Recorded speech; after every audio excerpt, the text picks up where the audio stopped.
Bonjour à tous, on se retrouve aujourd'hui pour une nouvelle vidéo qui va être sur le thème des activités dirigées en structure d'accueil du jeune enfant.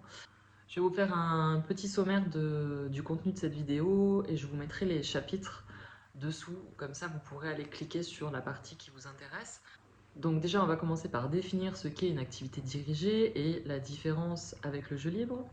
Ensuite, pour ou contre ces activités dirigées en structure d'accueil du jeune enfant.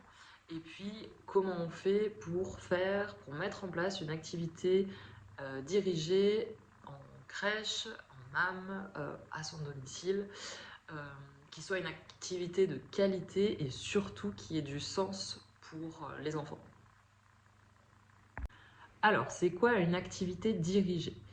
Une activité dirigée, c'est une activité qui va être préparée, mise en place, proposée et menée par le professionnel. À la différence du jeu libre, qui lui n'est pas préparé, ce sont tout simplement les enfants qui vont jouer plus ou moins en autonomie dans l'espace de jeu qui est proposé par la structure, par les professionnels. Alors, pour ou contre les activités dirigées? À mon sens, il suffit juste d'avoir un bon équilibre entre jeu libre et activité dirigée.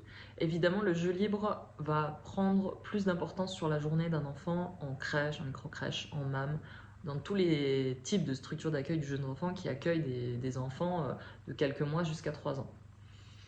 Pourquoi? Parce que on est sur des âges où l'enfant a un temps de concentration euh, qui est en général pas très long, après ça dépend des enfants.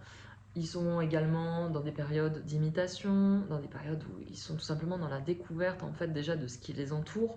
Donc évidemment le jeu libre va prendre plus de place.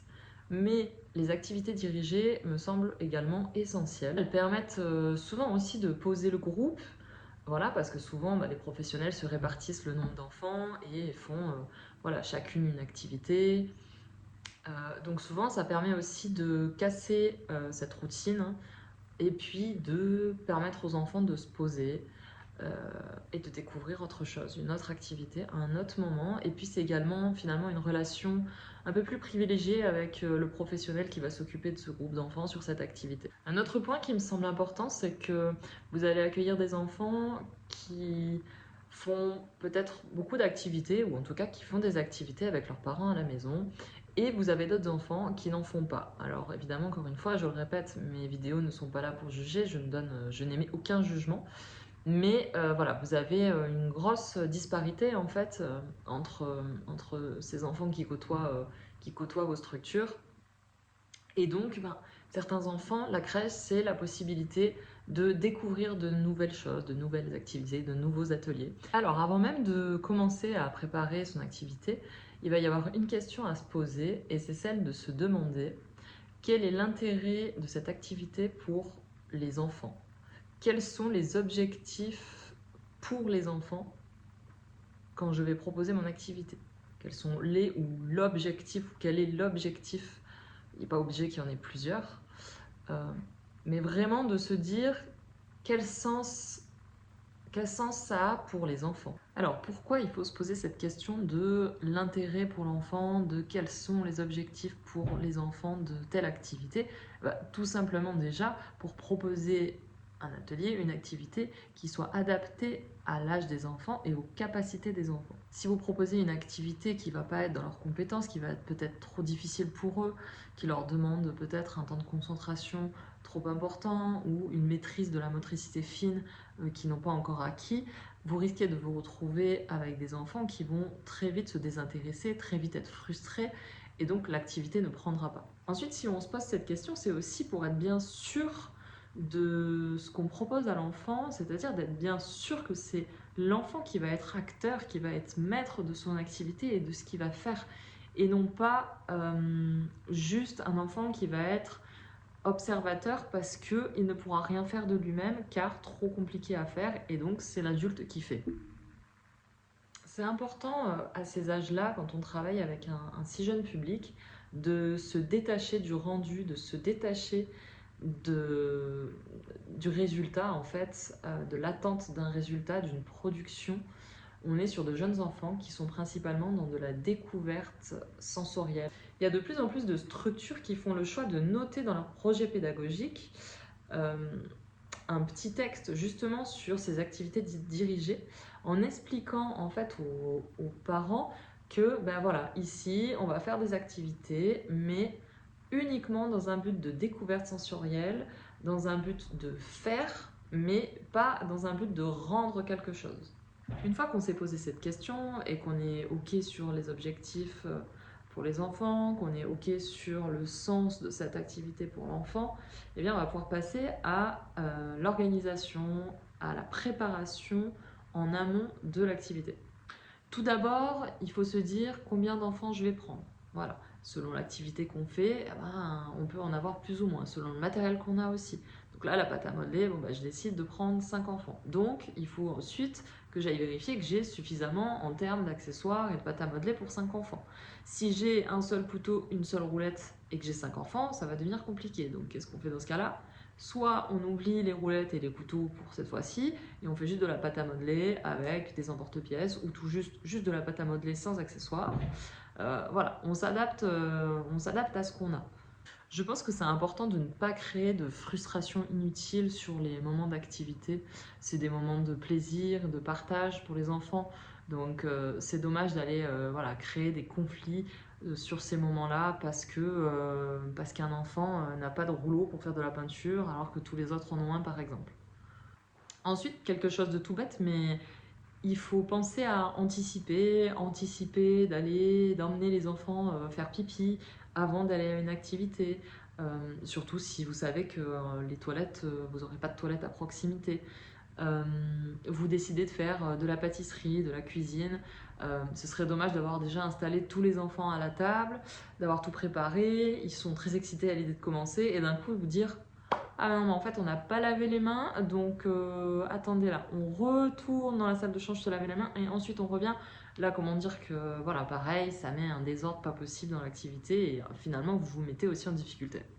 Il est aussi très important de savoir clôturer une activité avec les enfants, puisque très souvent, vous allez avoir des enfants qui vont avoir du mal à sortir de l'activité, à arrêter l'activité. Donc pour ça, alors tout dépend l'atelier qu'on est en train de faire, mais imaginons on était en train de faire de la peinture, bon ben on peut très bien dire aux enfants, écoutez là vous finissez de peindre les étoiles qu'on a commencé, on finit de peindre, une fois qu'elles sont toutes finies, l'activité elle se termine et puis ensuite on va dehors. Voilà, on peut leur proposer ce qu'on va faire après. Voilà, ça peut les aider à sortir de l'activité parce que finalement ils savent ce qu'ils vont faire derrière. Ok, je sais qu'après je vais aller jouer dehors et j'ai aussi très envie d'aller jouer dehors. Ou après on va manger, donc j'ai très faim, j'ai très envie d'aller manger. On peut aussi très bien demander aux enfants de nous aider à ranger l'activité.